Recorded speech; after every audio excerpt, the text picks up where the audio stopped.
Nicole, welcome to the podcast. Thank you so much for making the time. I'm very grateful that we got introduced and connected. So thanks for being here. Thank you for having me. I am very grateful for that connection as well. So let us go ahead and get to know you a little bit more and for the audience to get to know you as well. So my first question to you is, what is one thing that people typically don't know about you? Oh gosh, one thing they probably don't know about me is that I can be incredibly silly. My topics tend to be really deep and serious.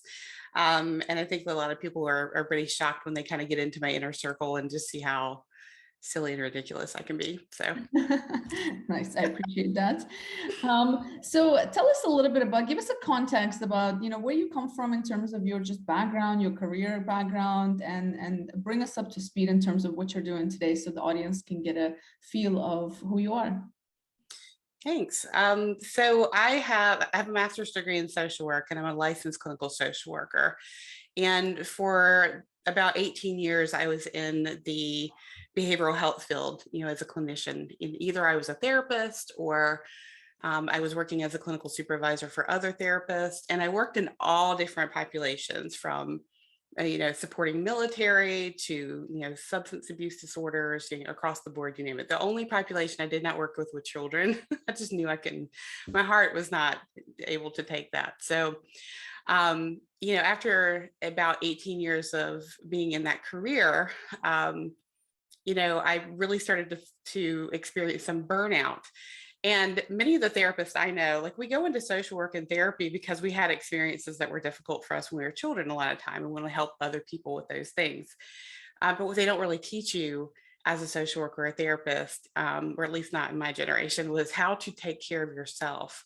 And so after 18 years of being in all of these different, positions and working with everyone, I burnt out. I just got to a point where I was unable to do direct care anymore. And I don't know if you've ever had burnout or if you've worked with people who have that, the first thing that happens, right, is we start to have those physical symptoms. And so I was being worked up for all different kinds of medical conditions, anything from MS to stroke, all kinds of things, because I was having very odd symptoms. Turns out it was because I was just burnt to a crisp. And so I actually left the field of therapy in order to restore my own health and my own well-being. And I really missed working with people directly. And I worked with a coach myself who was a life coach. And I saw that there was this whole other industry and opportunity to support people in a new way that felt much more aligned with where I was going in my life and career. And so I ended up starting my own business, and I started out as doing money mindset coaching, and it's kind of morphed to what it is now. That's very interesting. And and part of the reason we should start Investor in our company, my co-founder and I, is because both of us experienced some level of burnout. For him, it was a little bit more. And so what we do with our company, of course, is like performance and well-being. It's like, how can you perform at your best, but doesn't mean you sacrifice your well-being, because they all go hand to hand. So now in our case, we feel these things go hand to hand. So we're very familiar with burnout, and it impacts everybody differently. But I absolutely agree that you can go to the doctor and be like, listen, everything comes back fine, your blood work and everything's fine. But you're like, no, I physically see and feel changes in me. And it's just, that's what it is. It's stress. It's all those bottled up things. So I want to talk a little bit more about that, because I think that a lot of people put band-aids on broken legs, so to say, when it comes to these sort of things. So, and I know you've had some experience with that in your work. And tell me a little, what do you think about that? Why do we do that instead of getting to the core? I mean, I think. Hey, you, thanks for watching. If you're enjoying this episode, make sure to share it with friends and family who might find it interesting. Make sure to hit the subscribe button as well to stay up to date on weekly new videos that are going to be coming out with some awesome guests that I bring on. And if you have any questions, use the comment section to ask me questions, to interact. I look forward to talking to you. I mean, I think the first thing is that there's a lot of shame when you experience burnout. So you're internalizing everything. You think everything's your fault, right? Like, this is just me. I can't hang, what's wrong with me? And the truth is that the majority of the systems that are around us are not built to support us as individuals. And so we are taught to put Band-Aids on broken legs because because our well-being is not individualized. Particularly, as a therapist in the field I was in, it was about put yourself last, clients first, the good of the people before you. And so, we often were putting band-aids on broken legs. And I think that the system itself did that as well. And if we don't really know ourselves and we're not giving ourselves the time to recognize what healing looks like for us, then it's really difficult for us to reach out for the right support and recognize it when it's in front of us. And again, often the systems around us are not supporting us in finding out what kind of actual real healing is available to us outside of a Band-Aid. Yeah, and so when you refer to systems, you mean like workplaces, maybe our home environment, even maybe the healthcare, right? Yeah, it's kind of it's kind of a thing we don't talk about. You're right. There's a shame associated with it, and it's kind of surprising. Like now that we're talking about it, like I realize how much we don't talk about it, and it should be talked about. But do you have any idea of why? I mean, aside from shame, like what is it? What is stopping us from talking? I mean, yeah, I'm just curious because it's confusing. I think that sometimes there's a lack of safety in being able to have the conversation within the environment you're in. We aren't taught to have difficult conversations as a whole, at least in this country, in the United States. I don't know about other places in general, but here we're really not taught to have conversations like that. And again, we're caught up in these systems that we have very little control over, but we're held responsible for. So that's why we tend to spiral towards a shame response or not wanting to talk about it, because we sometimes feel like there's no power. We don't have any power, so why talk about it? And that's just not necessarily true. But yeah, I think that's why we tend to have shame when it comes to this, because there's no other way to look at it at this point because of the way we've been conditioned to operate.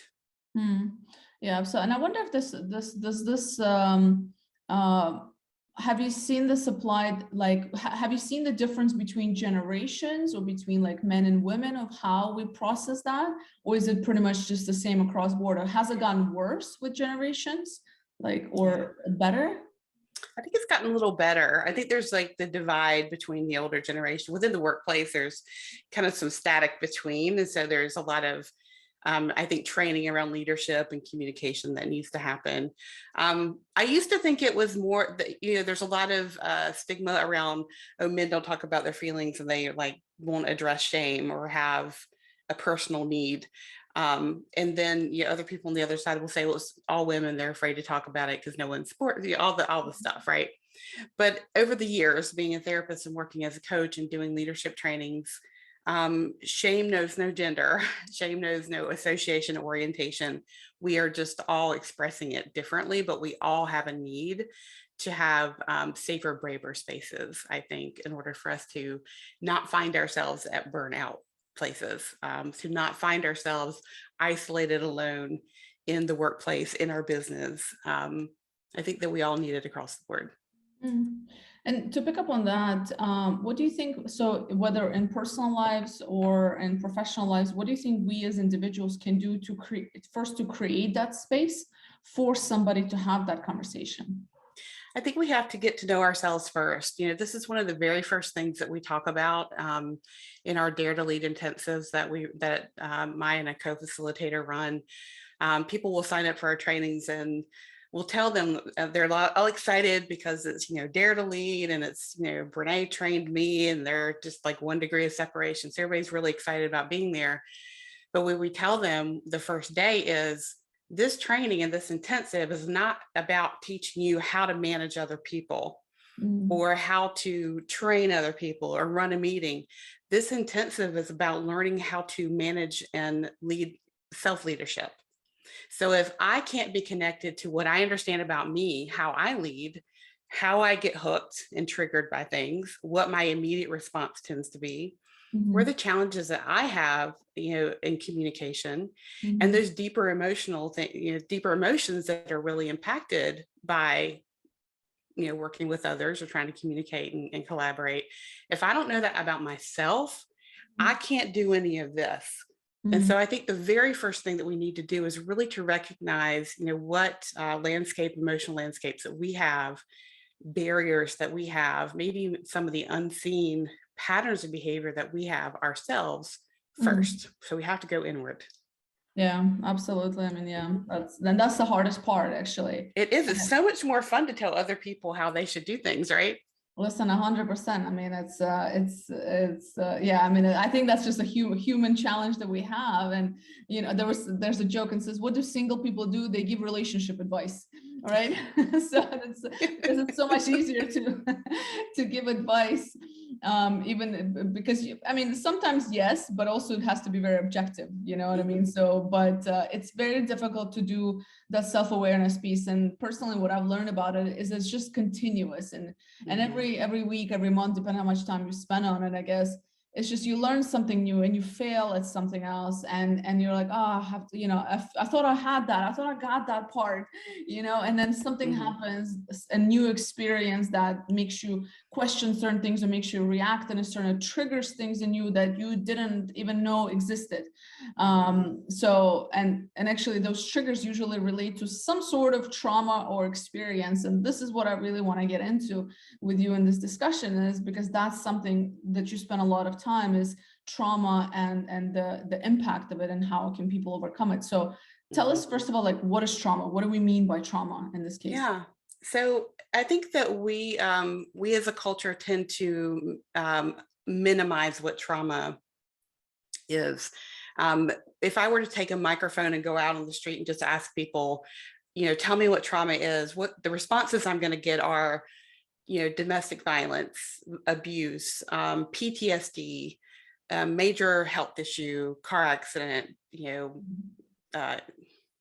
weather-related event. I'm going to hear those things, and those tend to be big and immediate and have impact.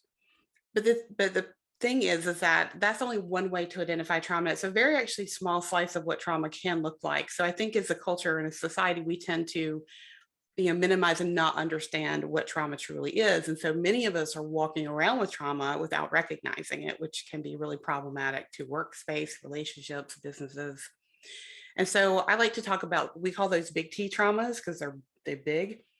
But there's also something called little t or small t trauma. And these are cumulative experiences that happen to us over our developmental years, mostly during childhood, but they can happen in adulthood or young adulthood. But these can be things like maybe you were bullied at school. Maybe you had a parent who was sick and you had to be a caretaker early on. Maybe you moved around a lot. Maybe you had a friend group that all of a sudden just dropped you and never told you why. Or maybe you had a learning difference in school like I did, to where I would go to school every day and feel like I was left behind because no one knew how to teach me. But most people would not have looked like that and said, oh, that's trauma, but it absolutely was. And what these cumulative experiences do, they change the way that we see ourselves, how we operate in the world, how we value ourselves, and they kind of veer us off of our path, because then we have to go into coping mechanisms to manage those experiences. And so they're a little bit less overt and harder to recognize it sometimes, but your nervous system is still reacting to them, right? So I always say that big T trauma explodes and little t trauma erodes, but they are both strong enough to move a mountain, right? They both have huge impact.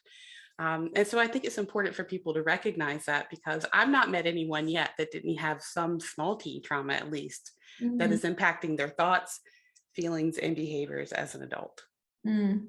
Yeah, no, absolutely. As you're talking, I go through the checklist of all the traumas I potentially had, and but it's very, very true. And I think that it's the hardest part is accepting, or I guess bringing awareness that there is trauma, that there is room for improvement. And at least some of the individuals I speak with, like at least in the career change space, for example. And what I notice is that a lot of times we avoid actually addressing it as a specific thing, because that requires in many cases, such humongous change in our lives and our circles, in the way we do things, and the way we operate. And it's difficult. So have you found that as well? Yeah. When I first started to recognize that My clients were not dealing with a money mindset issue. They were actually dealing with money trauma that was actually trauma connected to their money, which is why all the mindset tricks and tips were not working for them, because it was actually a trauma response. And I began to recognize that with them, and then recognize that trauma was actually impacting the way that they worked with their clients, the way they were running their business. And I saw it myself within my own business as well. I recognized it about 2 years in. And I was working with a business coach to kind of try and, flesh this out. And she's like, don't use the word trauma, you'll scare people. And so I used everything but, anxiety, stress, and everything. And I finally said to her, I said, it is important that we use the correct language.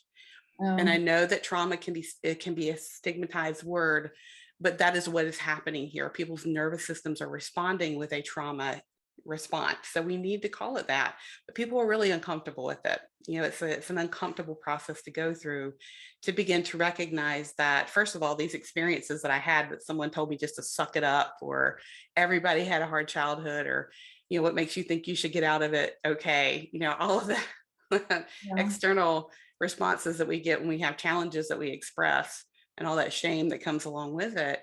When someone can see that actually that was trauma, and no wonder I'm feeling overwhelmed with the visibility of my business. No wonder money is difficult for me to manage, or I feel really uncomfortable about it. No wonder I have a difficult time communicating with my staff, and I just kind of say, whatever you want to do. No wonder my boundaries are really, really flimsy, or they're too rigid that I'm losing connection with people. They say, no wonder. And there's a liberation that is also, that's connected to the feeling of discomfort that happens as well. So it's a little rough in the beginning. Yeah, and what's beautiful about it though is that it's the hardest part, I guess. Well, I don't know, it depends on the situation, but I guess, maybe it's the easiest part is the awareness of it, right? The hard part comes when you actually, but it depends on the case, I guess, but I can see how it could be the easiest and the hardest part. So it could be as simple as like, oh, that's where it's coming from, and then actually just realize and recognize it, move it away and work past it. Or it could be something more significant where awareness alone is impactful and it's hurtful, whatever feelings might arise. But then the actual work and progress that, continues moving forward can be the hardest. So I guess it could go both ways. I can see it depends on the level of trauma, I guess, right? Yeah, it depends on the level of trauma as to, what the response could be. I always say there's an aha, oh shit, now what? I'm sorry. Like there's kind of that process that people go through. So it just depends on the person. But what I have seen in the years that I have done this work, and I've done some research around trauma's impact on business and entrepreneurship, is everyone I've talked to, there was some grain of a trauma event that happened to them that was the kernel of the kernel of starting the business or becoming entrepreneurial, because they wanted to prove something, to show somebody something, to overcome something. And childhood trauma can be an impetus for entrepreneurship, and it can also create amazing skill sets for being entrepreneurial and having a small business. But at some point, all of those skill sets that we have, we can hit a wall with them, because we actually have to learn how to rely on other people to grow, our business and efforts. And so it can be really, really helpful until a certain point, and then it's like, boom, hit a wall. Yeah, no, that's actually a really good point. I'm glad you said that, because people look at it as something negative, and that experience could have been negative in that particular time, but it could also be a driver. And in fact, I think there's, when you read biographies, usually people that usually a lot of like high achievers have had some kind of experience that actually, this is why they just decided to be like go-getters and, etc. This is just what I've read. Would that be correct on average, let's say? Yeah, because what happens if I'm the one in charge, I'm safer.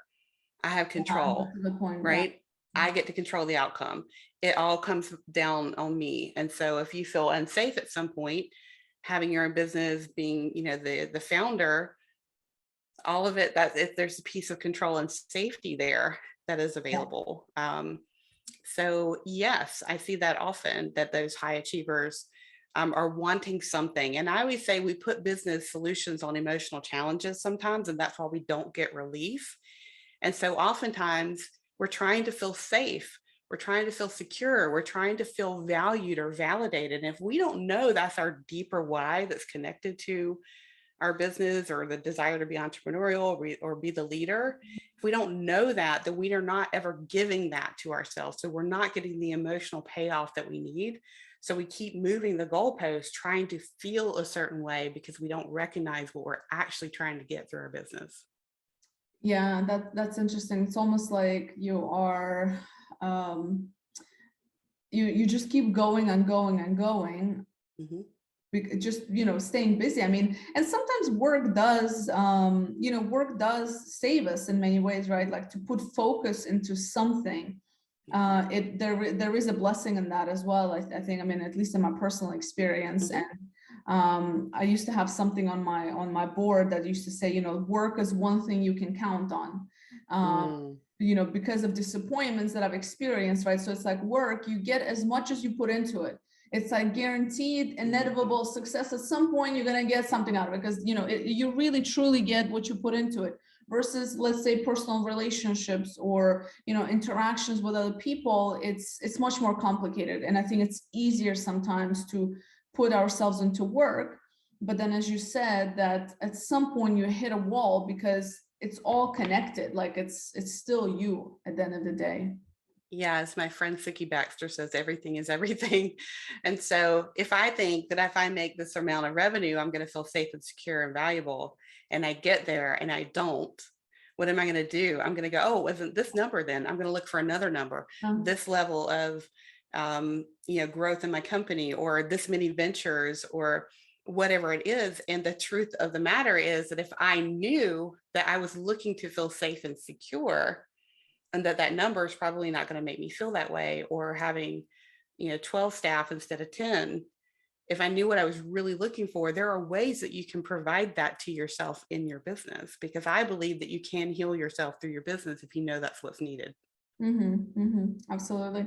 Yeah. So you talk a lot about kind of trauma and the association, with how we manage business and money. Can you give an example for the audience, like what's, just an example of what that would look like when it comes to business, if you have any case studies? How trauma might impact it? Yeah. So one of the biggest, so there's some categories that it shows up in that I've noticed over my research over the years. And one of them is the ability to trust. So if we've had a traumatic experience that eroded our trust either in other people or in ourselves, it makes it really difficult for us to trust other people within the business that we are growing. And so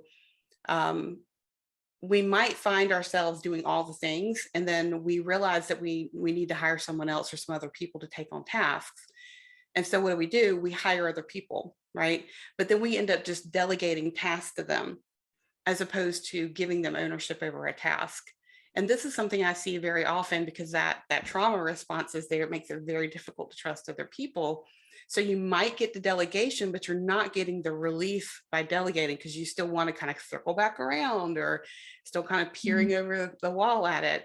And so trusting people to do their part or to be a partner to you in your business can be really, really difficult if you have any of those experiences where trust was wounded.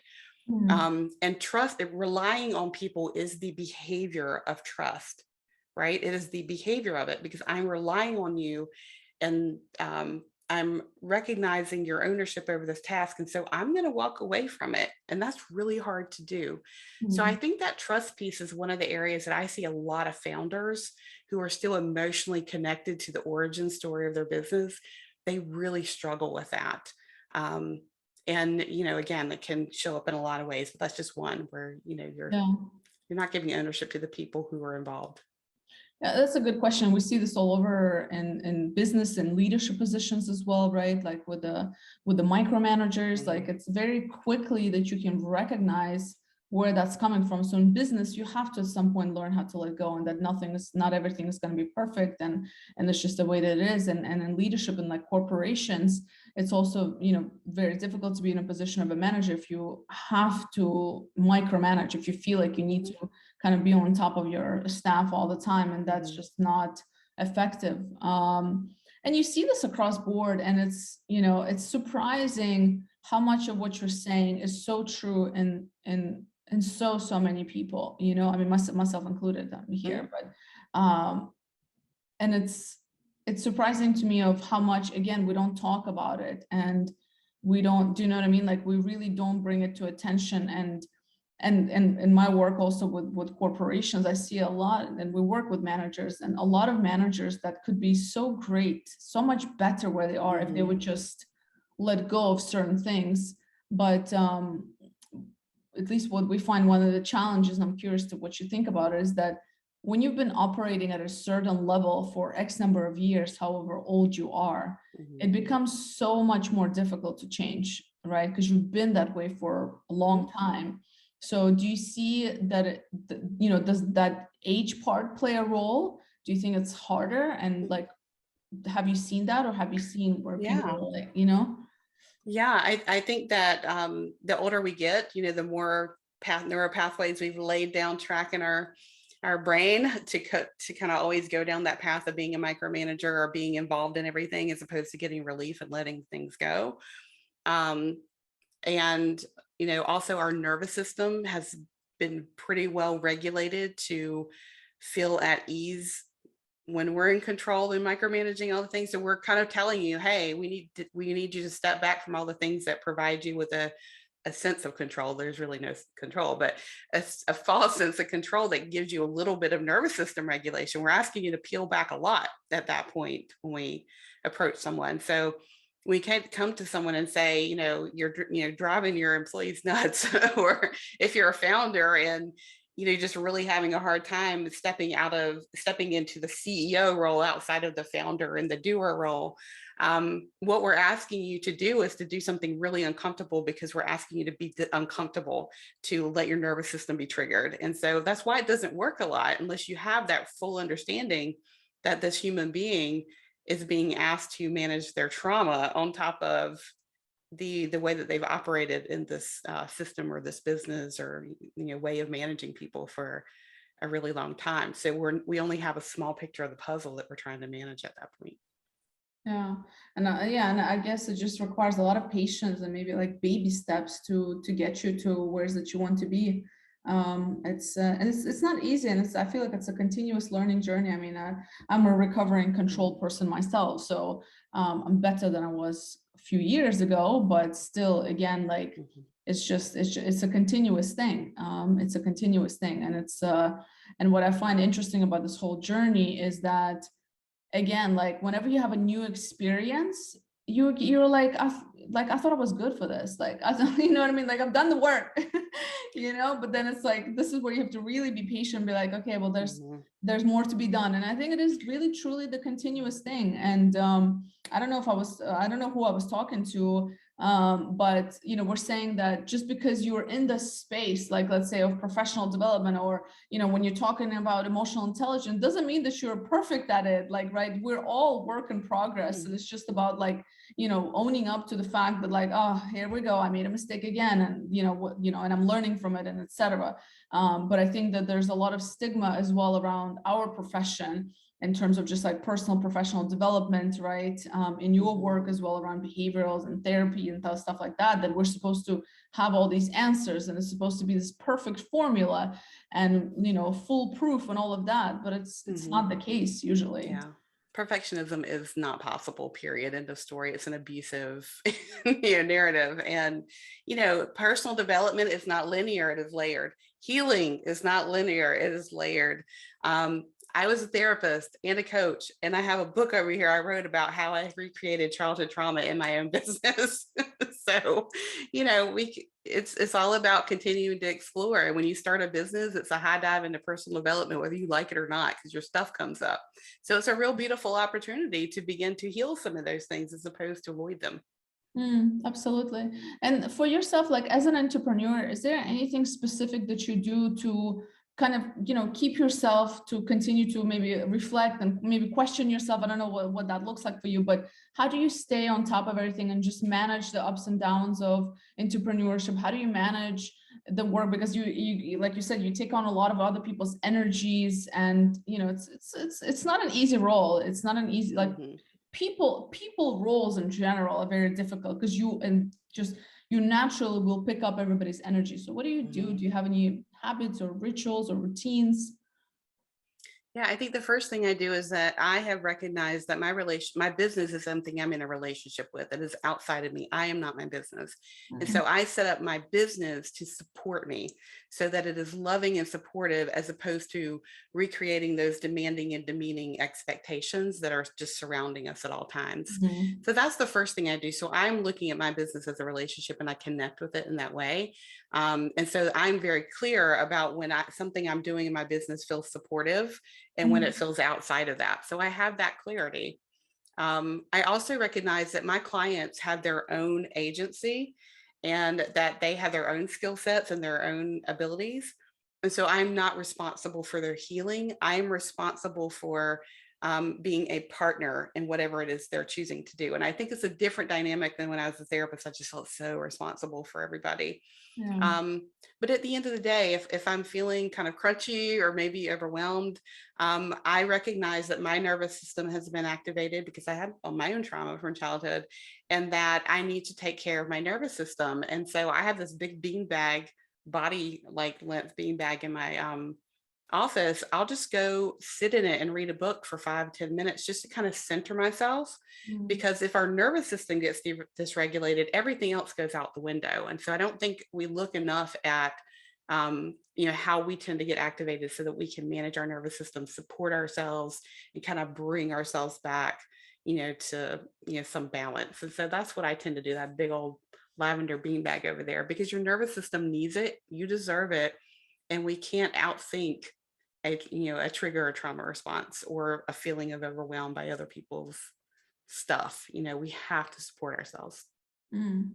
And what's interesting, what you said is like you speak a lot about the nervous system, and I think it's another topic we don't talk about and they don't teach us how it's so connected, and just the subconscious, the body, and everything, that our body talks to us essentially, and we're just not listening. We don't listen. We take pain pills for certain things.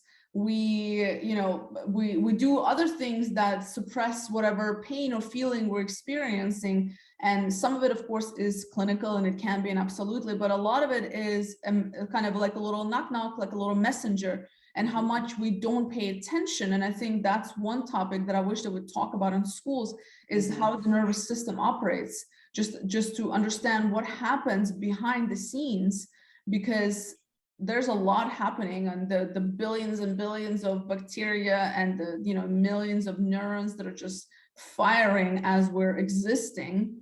I think there's something to it. Yeah, I mean, our nervous system is online and assessing for risk and danger everywhere. And if you have trauma, it's even more heightened. You become more hypervigilant.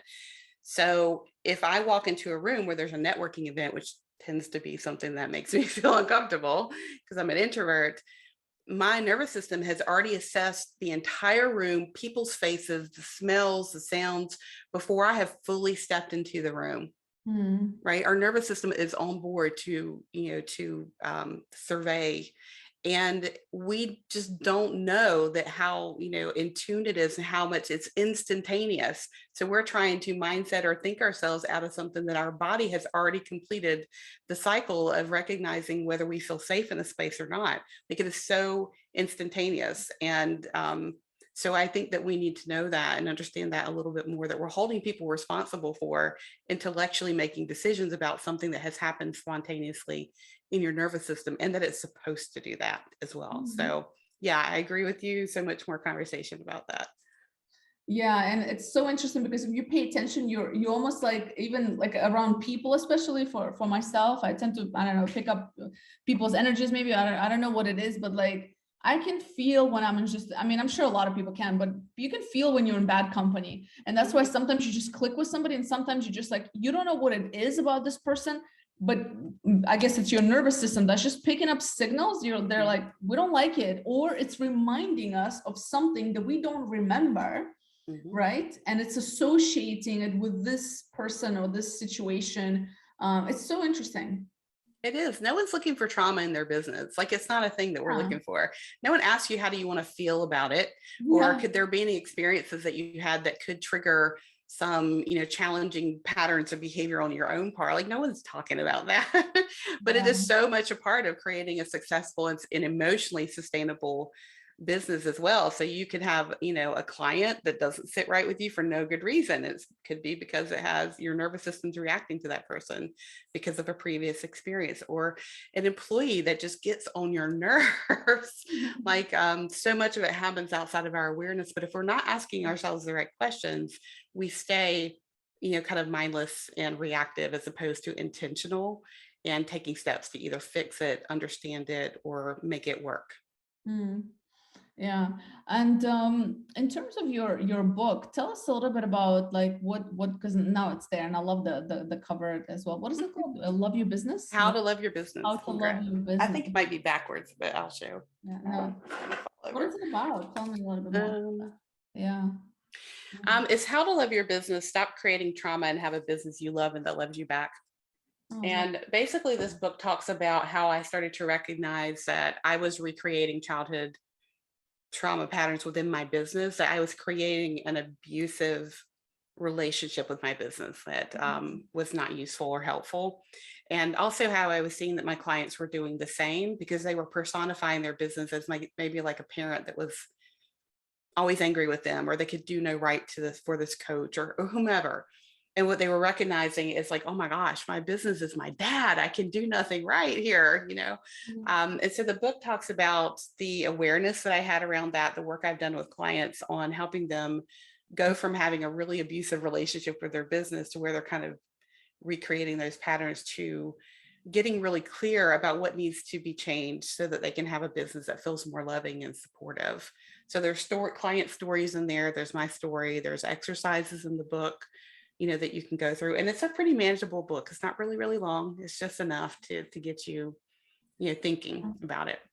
I'm definitely going to check it out. And is it available on Amazon? Yep, it is. And you also have a really interesting blog. So is that where you spend, like, where do you spend a lot of your time, I guess, in terms of social media? Like if people want to read more about these things, I'm definitely going to post the book and your website in the description below. So for those that are listening, definitely check it out in the description, below. But where do you spend the most time? Yeah, so you're right. I do have some articles on Medium that I think kind of highlight, some specifics about how trauma can show up in our calendar and, our money and things like that. I spend time on LinkedIn. I'm there. I'm also on Instagram at Nicole.Lewis-Keeber. And I started a TikTok over the summer, and I'm having a lot of fun over there doing, shorter videos to kind of introduce this topic to the world, because not that many people are talking about trauma's impact on entrepreneurship and business ownership. Yeah, no, definitely. You're probably the first person I'm talking to, and I'm really glad again for our mutual connection, Michelle, that introduced us, because it's when she was talking about it, she was like, "You're gonna love this conversation. You have to talk to Nicole." And I was like, sold. And I don't think I've heard anybody else talk about it, but I can definitely see how it relates. Like as you're talking through this conversation, I've already, like, just in my personal experience, and I'm sure people that are listening are probably like, oh, wait a minute, you know what I mean? So, and I'm really curious to read your book, because I think it's going to probably open up a little bit more things. And like I said, it's a continuous journey, and I learn something new every conversation I have. But I think it's an interesting space that you're in. So kudos to you, and kudos for TikTok. I have yet to use TikTok. I can't get myself to do it. It can be you can go down the rabbit hole, but if you are there, it's the business therapist on TikTok. So yeah, so I mean, yeah, I'm still trying to wrap my head around how to use TikTok. I can't be bothered at the moment. I'm still trying to figure it out, and I'm almost a year in, so. All right. So another question that I always ask all of my audience is, if you had a magic wand to kind of make anything happen, whether it's in your business, whether it's in the world, what would that be? I think that if I had a magic wand, what I would love for people to do is to see that we don't drop who we are when we enter into our workplace or start a business. All of our experiences come with us, all of our skills, our fears, like it is all a part of who we are and what we create. and that is okay because we are human beings. So I would love to reduce some of the shame and stigma around being who you are in your business and having a business that supports you in the way that you want to be supported. Because I always say what works for you will work for you. And I think we just try and push people into these cookie cutter businesses and roles that just don't work for everybody. So I would just love to let go of that so everybody can be who they are. Yeah, that's a beautiful message. Just be who you are. Let go of all the stigmas. Well, hopefully this conversation and many others, and your blog and the content that you're putting out there is adding to that. And I'm better for having this conversation with you. So thank you very much for your time. I'm sure the audience is going to enjoy this chat, and I'll look forward to having another chat probably in the coming future, maybe at your next book. Are you planning on writing another book? I'm really focusing on a program I have right now that I want to, make sure that it has everything it needs to thrive in the world. And then after that, I'm going to write a book that's really more about the trauma and entrepreneurship connection, but in a deeper way. Yeah. Awesome. I think that'll be a nice read for entrepreneurs. So Yeah. looking forward to that.